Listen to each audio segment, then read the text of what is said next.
was the young woman with the picture of the temple on her wall and, all the quotes everywhere, and just so believing, just so in all of that. And so I went from that to this feeling of absolute failure, like I had missed the ideal. I had gotten a divorce, and that was just not okay. And but on the other side of that, I found it's so hard for me to talk about this in a calm way. I thought I could come and do this in a calm way, but I found Heavenly Father in a deeper way than I had ever found him before. My relationship with him, and interestingly, instead of now trying to look the part of a perfect Mormon life, I felt like I had found something deeper than that. I felt like I had found the true meaning of the gospel of Jesus Christ. And it was actually, again, I will use the word relief, to detach from all of that expectation, and for myself and for my children, and to just have a life experience.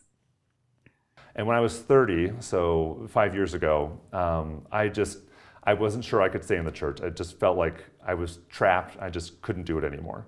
And I opened up to my parents, kind of unloaded 30 years of experiences on them. Yeah. And my mom said to me, the most faithful woman you'll find, she said, "Ben, if you need to leave the church and marry a man, you and he will always be part of our family."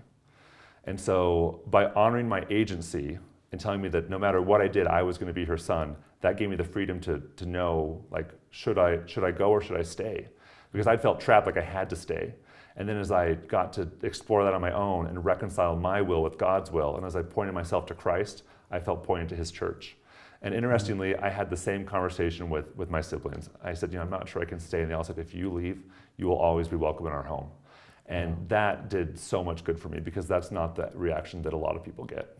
That because I want to be balanced and I want to be complete. And I think philosophically, I think the best way for us to deal with difficult things is to approach them head on and to learn everything we can about it. We always have to have a humility there. We're not going to know everything.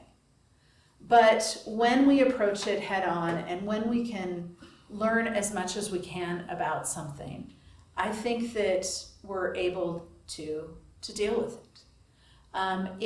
It's when we assume we know what happened, right, or when we don't do the work to really learn as much as we can. I think that's where the problems come. The main response I got from family came from fear. A lot of my questions or a lot of my beliefs seemed to match people who had left.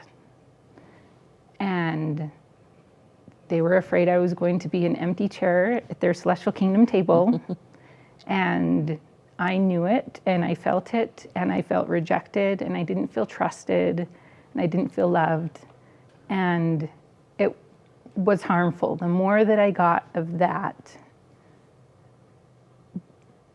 I think the harder it was for me to stay. I think one of my lifelines was my husband, who started a little nervous when it all started. He was very nervous, but it came to a point where he sought to understand. And he didn't need to, he didn't think he needed to agree. And I didn't, there are times I really wanted him to agree and to see things the way I did. But we never forced each other or put pressure on each other to be where the other one wanted to be, to a point where it created conflict. And he just, even if he didn't understand while he was trying to, the fact that he tried to, and the fact that he said, I will love you anyway. I didn't fall in love with you because of your belief in blank. Right. And I felt safe. And I felt like everything would be okay no matter what happened.